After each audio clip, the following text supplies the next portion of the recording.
There's a lot of people that want to get started in real estate that don't typically have the capital to get started. So one of the lower income ways in terms of the amount of money that you have to inject into the strategy is wholesaling. You're trading time for money. You're trading hustle. The people that are pretty good at it, that get used to being told no, start having some success. Welcome to Truly Passive Income. I'm Neil Henderson. And I'm Clint Harris. Today, Clint and I are going to talk about the most popular investing strategies that are out there and sort of the pros and cons of how they look to a high net worth, high income investor who's got goals of achieving financial freedom, and whether or not those investing strategies really align with those goals. Correct? Yeah, I really want to talk about economies of scale here because especially starting off as a young investor, you're always looking at the next deal, what you're focused on, the next project, the single family home or the flip or whatever it may be. It's really easy to get locked in on the next deal, especially when you identify something that looks like a good opportunity. I say this all the time and I mean it. And that's one thing I want to talk about today is that a lot of times, let's say you started off as a new strategy and you're going to do Airbnb properties or whatever. It's really not about the next deal. It's usually about the deal after that and the ability to scale, because one deal can be great and it can get you started and you can learn a lot. And the concepts a lot of times are things that are going to apply in bigger deals later on down the line for you. But what we're really talking about here is the ability to make tangible changes to your life that affect the amount of money that you have. And by proxy, it affects the amount of money the amount of time that you spend at work, the amount of freedom that you have, and the amount of location independence that you have. So I want to walk through some of the strategies you and I discussed earlier off camera and just talk about how many of that type of thing do you really have to do before it affects your life in a meaningful way? Like if we're talking about the amount of time you're going to spend with your spouse, your kids, or your grandkids, what is the scalability? And one deal may be great, 3 may be great, 5 may be great, but if you have to do 30 of them before it affects your life in a meaningful way, is there a bottleneck? And if so, and it's going to take you 5 to 7 years to discover that, you can be building your portfolio in the wrong direction for 5 to 7 years before you figure that out. And you only have so much time, so much energy, and so much, dry powder in terms of money that you can throw at different projects. So a lot of times you see people going in a lot of different directions before they figure out what they want to do. I've used the analogy before. It's like being on an island in the middle of a lake and you got enough wood to build a bridge to the mainland, but you start building it 10 feet in this direction and then you stop and you go build it 7 feet in this direction and then 10 feet over here. And next thing you know, you're out of lumber and you haven't gone anywhere. At the same time, there's a really big pitfall that I fell into of getting into short-term rentals. I understand the value of multifamily, which was very helpful, and then got into short-term rentals and built out a portfolio of 14 of them before we realized, yes, in terms of finances, this is really beneficial. But what it didn't give us was any time or location independence. So I want to have a conversation today about identifying goals for yourself, not just financial, but much bigger than that in terms of quality of life, and start with the end goal in mind and work backwards to what is the right strategy, and does it have the economies of scale that are going to get me to that goal, or am I going to run out of lumber? So I love that. And I so often say this for anybody who's talking about financial freedom is you need to begin with the destination in mind. What does your life look like once you have achieved whatever level of financial independence it is that you are striving for? You know, the the life of a financially independent house flipper or wholesaler is very different from somebody who has a portfolio of single family rentals or uh, a portfolio of syndication deals. Those are very different lifestyles that those three people are living. Um, and I think often people just kind of charge off down the road of, okay, well, this is a strategy I can do. I understand it. And I just need to scale it. I just need to scale it until it achieves whatever financial number that they've got in their head. And let's start with, just for argument's sake, let's start with turnkey rentals. A turnkey rental is a single family rental, even sometimes a duplex, triplex, or fourplex, although those are rare, that a turnkey operator has bought, they've renovated it, and then they just turn it around to an investor and offer it as a rental that they can purchase for the cash flow. Now, what would you say are some of the pros and cons of the turnkey strategy right out of the gate? Well, first of all, I get it. Like it has one of the things that you and I focus a lot of our attention on is that it can be, for the most part, it can be passive, right? Somebody has front loaded the work. And for you, there's very little capital expenditures because it's a stabilized property. It's renovated. It's ready to go. And so it takes very little time on your part, which is very appealing. The problem is you're paying for that, right? Somebody else did the heavy lift of getting that property in good shape, putting a tenant in place, managing the tenant. And so, yes, you're getting the more passive strategy that comes along with that. But what you're not getting is the value add. Typically, you're going to get a little bit of cash flow, hopefully, as long as you've done the math right and you've factored in occupancy from people moving in or out or everything else that comes along with it. But what you're not going to get is the appreciation, because most appreciation comes by way of forced appreciation from doing renovations on a property. Swinging the hammer, new bathrooms, new kitchen, you're making it nice. That's what's really increasing the value of the property. The person getting that is the one selling you the turnkey rental, right? They did the heavy lift. They got it stabilized. They're turning it over to you and you're paying a premium for that. So yeah, you're going to get a stabilized property for now, for the next 5, 8, 10 years before it starts having problems again, but you're paying a premium for it. You're not getting the appreciation that's coming by way of forced appreciation. You might get natural appreciation in that market, but the chances are you're going to be buying one of the nicer properties in that area. Or if it had a lot of room for forced or natural appreciation left, they probably wouldn't have sold it to you. Right. So from that side of things, yes, you're getting some benefit there. One of the cons is you're giving up, by paying a higher price, you're typically giving up some of the cash flow because your monthly payments are going to be higher if you've got a mortgage on it. So your cash flow is fairly minimal, which means your cash on cash return is fairly minimal, which means it's going to take you a long time to get money back that can be redeployed on another property. It has some of the things that we love. It's fairly passive. It has one of the things that we hate in that it's cannibalizing your cash flow, and it has very little economies of scale. If you're going into a passive strategy, you have to have enough units that it has economies of scale to make it worth it. So will one property help you? Sure, probably. Mostly because somebody else is paying down the mortgage for you. Is it going to affect your life 10 years from now? Probably not, besides what somebody else has paid down on the mortgage and your ability to refinance or sell the property. I've seen a lot of people start off with that type of property. I have not seen very many people stick with it, right? And it's a single family asset. So let's take that a step further. Let me flip this around and ask, do you have anything you want to comment on that about? Well, I think you bring up such a good point, is that any value has been extracted by the turnkey operator, which is fine. I mean, they're doing the heavy lifting. Just for math's sake, let's talk about somebody who wants to generate $120,000 a year in passive income. You know, what's the average turnkey property going to cash flow per month? $100. Maybe if they're lucky, if they've done really well, $300 a month. So let's say your average portfolio wide, you're doing $200 a month in cash flow. Like, do the math on how many turnkey properties that you need to find, get the financing on. And oh, by the way, banks are gonna cut you off at 10 mortgages unless you start to then go to a portfolio lender, which is gonna want a bigger down payment. It's gonna be different terms. The interest rate's gonna be higher. I mean, it's a whole different ballgame.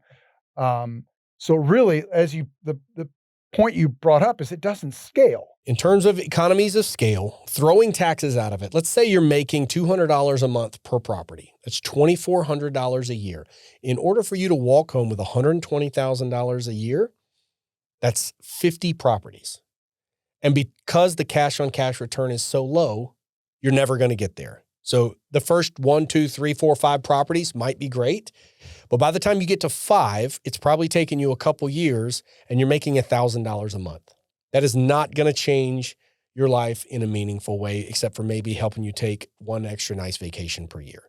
Now, outside of that, so aside from turnkey rentals, something that you and I have dabbled in is BRRRR properties. For those of you who don't know, it's BRRRR, B-R-R-R-R. You buy it, you renovate it, you rehab it, you rent it out, and then you repeat the process. So basically, refinance, excuse me. So you're fixing the property up, you refinance the property after you've increased the value and put a tenant in place. You pull hopefully all of your money out and you continue to scale, right? I did this myself. I did a 1031 exchange into a property for $100,000.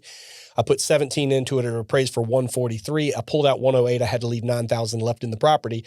I use that as a vehicle to speed up the payments and pay for my kids' college. Then I took the money from the refi and I went and bought a multifamily property.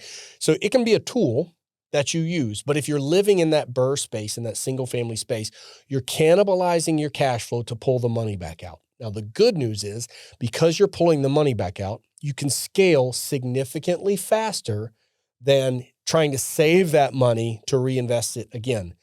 But if you refinance and you pull that money out, first of all, it's hard to do in a high interest rate environment like we are right now. You're basically doing the same thing. You're squeezing that property to where you're going to make probably $200 to $300 a month off of it. Same math, right? If you're making $200 a month off of the property, to make $120,000 a year, you have to have 50 of them. You think one project or one property that you take on is pretty easy, and maybe you have 1 or 2 headaches a year. Multiply that by 50, right?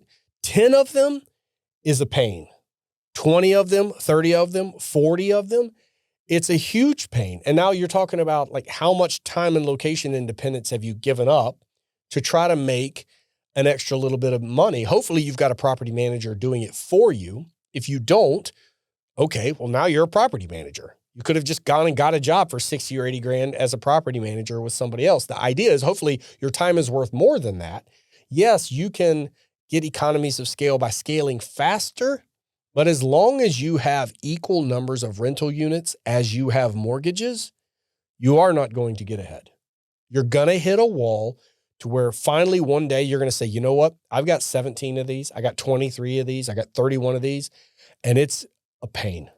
I had 9 at one point and it is not worth it. I unloaded them all one at a time, either sold them or 1031 exchange into multifamily properties, and then continue to learn and grow from there. But basically, like, if you're a high earning income individual, single families in general has a pretty low ceiling, right? You're not going to get there, and BRRRR properties are not going to get there. And let me ask you this, Neil, staying on the same vein of single family homes, let me ask you this. If you're a wholesaler or you're a flipper, what's the one thing that happens the day that you stop working? You stop getting paid. Exactly. Because you're trading time for money, right? So I've told you before my version of what the life cycle of the young wholesaler is. I'll try to run through it quickly, but the idea is, and I've seen this a lot. I've had this conversation over and over. There's a lot of people that want to get started in real estate that don't typically have the capital to get started. So one of the lower income ways in terms of the amount of money that you have to inject into the strategy is wholesaling.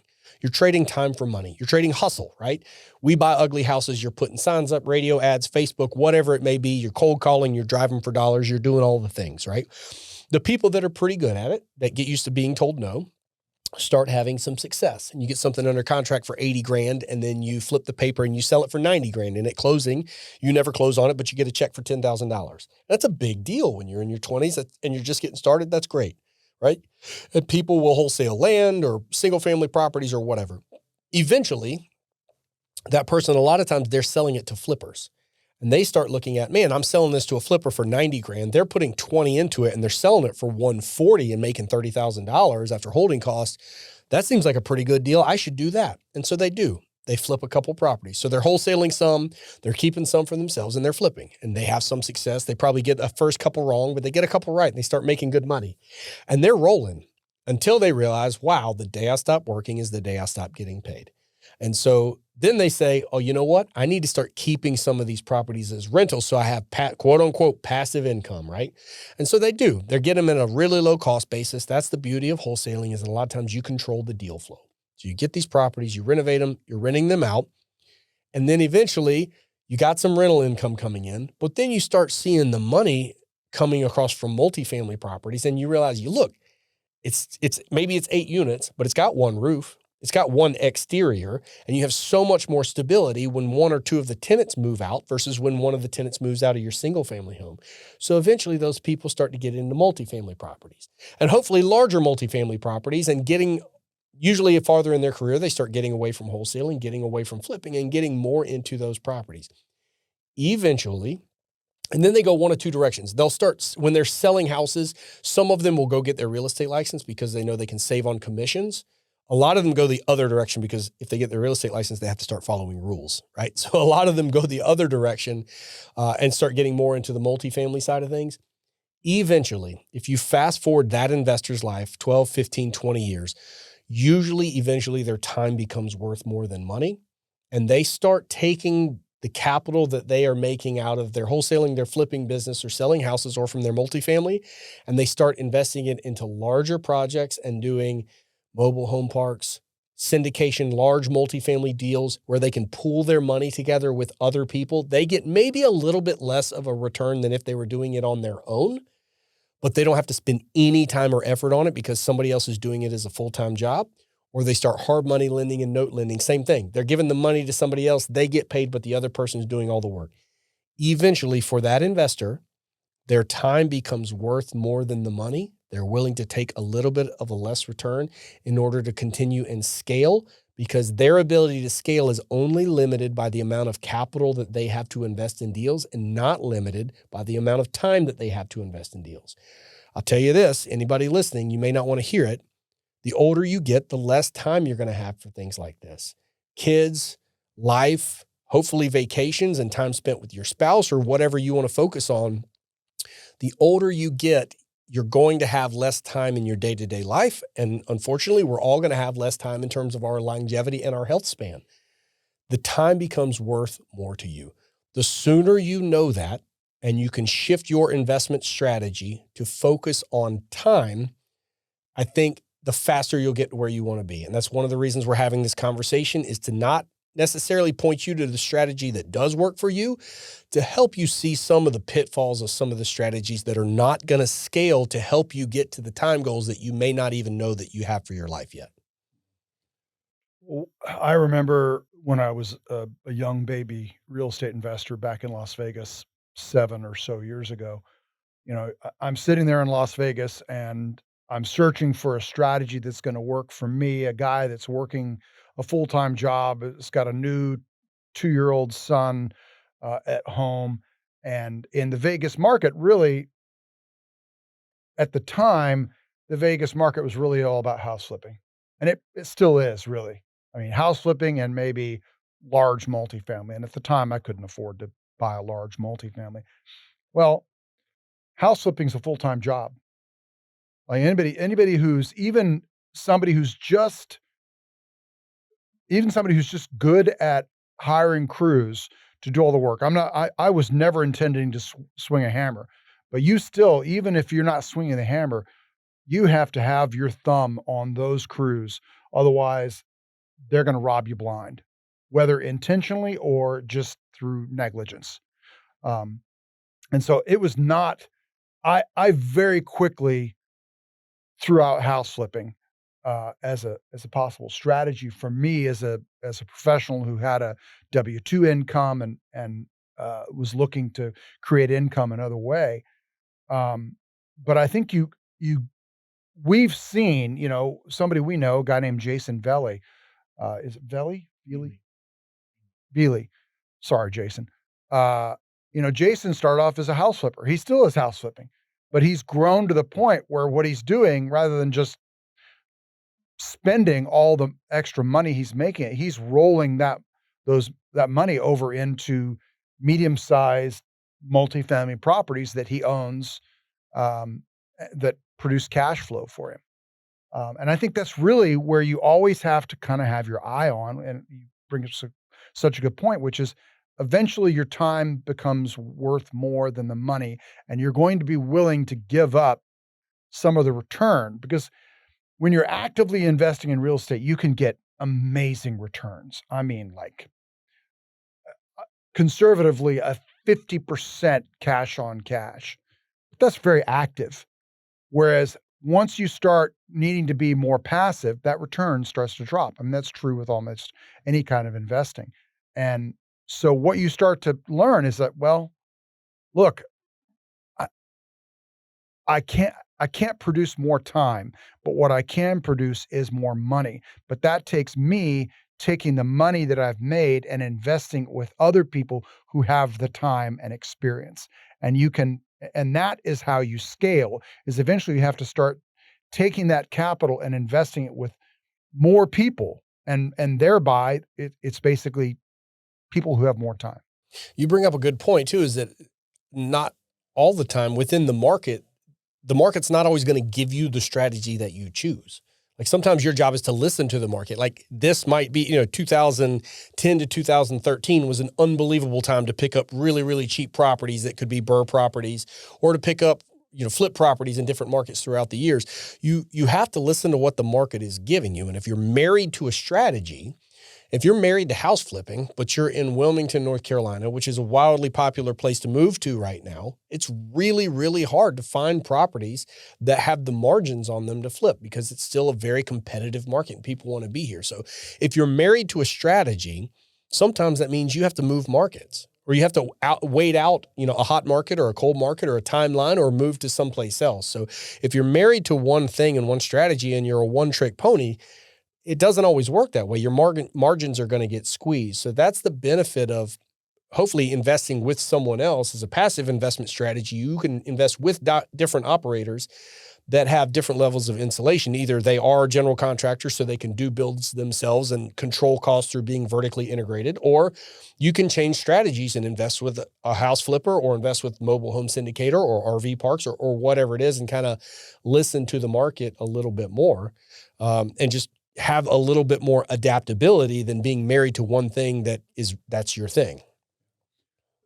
There's a phrase that gets tossed around a lot with real estate investing, which is live where it makes sense and live where you want to. Let me rephrase that. Live where you want to, but invest where it makes sense. And, I'll use myself as an example.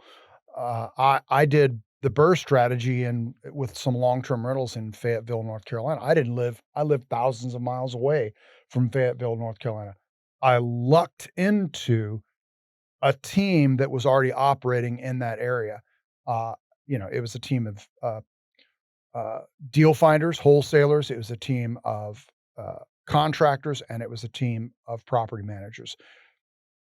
Had I not been able to tap into all of that, I would have had to build that myself, and I've seen a lot of people do that really badly. The number one thing I think I want to focus on, in a lesson that I learned often the hard way, because like I said, I built a portfolio of short-term rentals out before I realized I built a single family portfolio before I realized I needed to unpack that and switch to multifamily, and specifically switch to asset class conversion from long-term rentals to short-term rentals, because it drastically increased the cash flow off the property and the forced appreciation. What it didn't do is do anything for my time or location independence. So I got to a point where I had to either unpack that portfolio or come up with a solution. Our solution was building out a property management company, which took 2 years to do, that can manage that. So for now, I'm okay keeping those assets because they're cash flowing. They're scheduled to pay down when my kids are about to reach college age. So it's going to help fund that. But what we have focused on is a shift towards the most passive investment strategy that we could find, which is syndication. And specifically for you and me, it's self-storage syndication. Neil and I work with a group called Nomad Capital. We focus on buying big box retail like Kmart's, grocery stores, and warehouses across the Southeast, and we convert them to Class A climate-controlled self-storage facilities. Why is that? Because one deal, like a Kmart, can convert to 700 units. And we're just taking a big building, breaking it up, and renting someone a box of air, right? There's nothing that inherently great about the strategy, except that it has very good stability because 700 tenants aren't going to move out all at once. The way that people look at storage is that it's basically a necessity. They're very unlikely to go into default or foreclose on something that's climate controlled self-storage, they're paying a little bit more. It's usually nicer clientele. It's usually your nicer products. I can go make a better return doing Airbnb. Multifamily properties, duplexes, triplexes, quadplexes, that's kind of my bread and butter. I can make more off an individual deal in terms of immediate cash flow doing that in terms of a percentage of return. But what I can't do is have the level of economies of scale that I need for it to affect my life in a meaningful way. The more I built that portfolio up and I hit financial freedom and replaced the income that I made from doing heart surgery and implanting pacemakers and defibrillators, what I did not do is replace my time. I was just as busy, specifically working nights and weekends, because that's when people are checking in and out of units, and that's when they're on vacation during the peak season, during summer, when I want my time off. I painted myself into that corner. I'm willing to take a little bit less to focus on a strategy that is significantly more scalable. And also, we're investing into something that is paying us out with quarterly dividends plus larger cash events. And we can take that capital and reinvest it. We still have our investment in the first property, but we can reinvest it again and again and again. And it's scalable because I'm not spending my time and I'm not locked into a location to manage that. I have people that are doing that for me that are partners. Now, I'm one of the general partners and I'm doing it because I'm passionate about it and because I'm having more fun than I've ever had with any other strategy. And anybody that can hear this knows I love real estate and I love talking to people and I love dealing with investors. I'm a big extrovert. So it checks the boxes for me. That doesn't mean it's for everybody. What is for everybody is that it comes with a level of economies of scale where it doesn't just work right now and then I'm going to hit my limit in 5 years from now and be stuck. I'm becoming more financially independent, more time independent, and more location independent as it goes on. And that's the synergy between the three things that I'm looking for to create independence of purpose. That's why we want to talk about this. Like BRRRR strategies, be careful what you wish for. If you get 50 properties, congratulations, you're making 120 grand a year, but you've got 50 properties. Like that's a lot of headaches. Single family is not the way. Mid-level multifamily is a great investment strategy, but if you're going to make $30,000, $40,000, $50,000 a year in cash flow, if you increase the rents, you're likely to increase the value of the property by $500,000 to $1 million. At that point in time, wouldn't you rather just 1031 exchange into a larger property or take some of those chips off the table and invest in them to something where you don't have to worry about the quality of the property or who's managing it? That may not be where you are right now. But I can tell you, if you live long enough, it will be where you are because eventually the time is going to be worth more than the money. And I think the sooner people realize that, don't look at this deal, look at the deal after that, and look at the 10 deals after that and calculate how many it's going to take for you to hit whatever your financial goal is. People aren't going to want to hear this. Like, I think your financial goal should probably be a lot higher than you think it is. Replacing your income should not be the goal because when you hit that level, let's say you need $200,000 a year. Once you hit that, you're going to have a lot more time off than you currently have if you've picked the right strategy. But when you have more time, you do more travel, you're going to spend more than you think you do. You probably need to make about 120 to 140% of what you think you need to replace your income. And above and beyond that, the number's probably higher than you think it is. You know, these days, like 250, 300 grand is not that much money. Unfortunately, you need enough to live on, enough to save, and then enough to continue to invest just to keep up with inflation and bad fiscal policy. So I think that's the point of what I wanted to talk about today is economies of scale. Look at your strategy. Look at as it grows down the line and you increase the size of that portfolio, what happens to the work burden?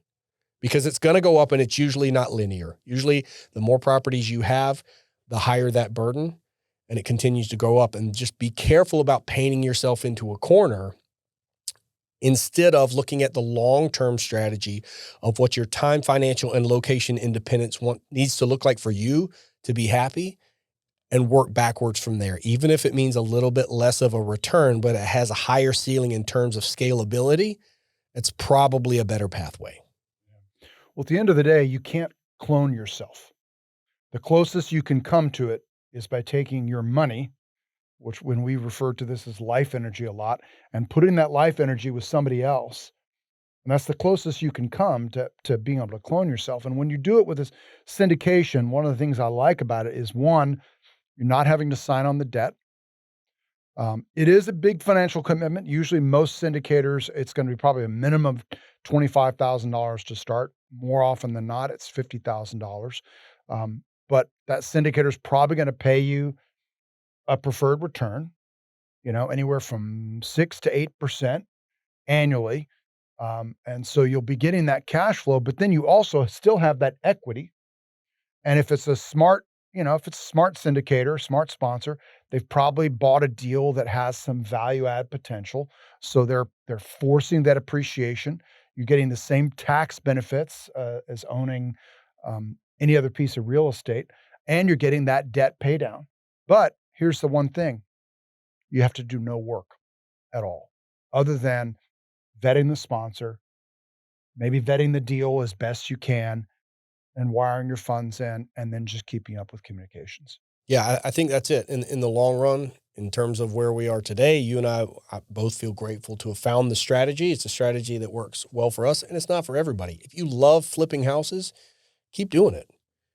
Eventually, you're going to be 75 or 80 years old and probably get tired of it. If you love what you're doing right now, and you don't see a shift happening because you want to keep the main thing, or you're a high income earning individual, you're a white coat professional, IT professional, whatever, you don't have to make a change. Your time is best spent keeping the main thing as well. But in the long term, think about shifting some of those dollars that Neil eloquently calls the store of life energy. Like, take some of those dollars shifted towards a strategy that in the long run is going to help you buy your time back. And you're not spending your time building a portfolio in the wrong direction that you have to unpack later. Okay. I think we've run this down, and we can continue to talk about this, but for another hour or so. But I'm excited this is the first one we've actually ever recorded in our brand new, fairly Spartan podcast studio, which it will get more elaborate slowly but surely. But many more to come. So great conversation. Appreciate your time, Neil. All right. Have a good one, guys. Thanks. Thank you so much for listening and watching the Truly Passive Income podcast. If you liked the show, if you think it would be useful for someone else, the greatest compliment that you could give us would be to share the episode, leave a comment down below, or leave us an honest review. If you have any questions, don't hesitate to let us know down below. And remember, with truly passive income comes freedom of time, place, and the freedom to pursue your higher purpose.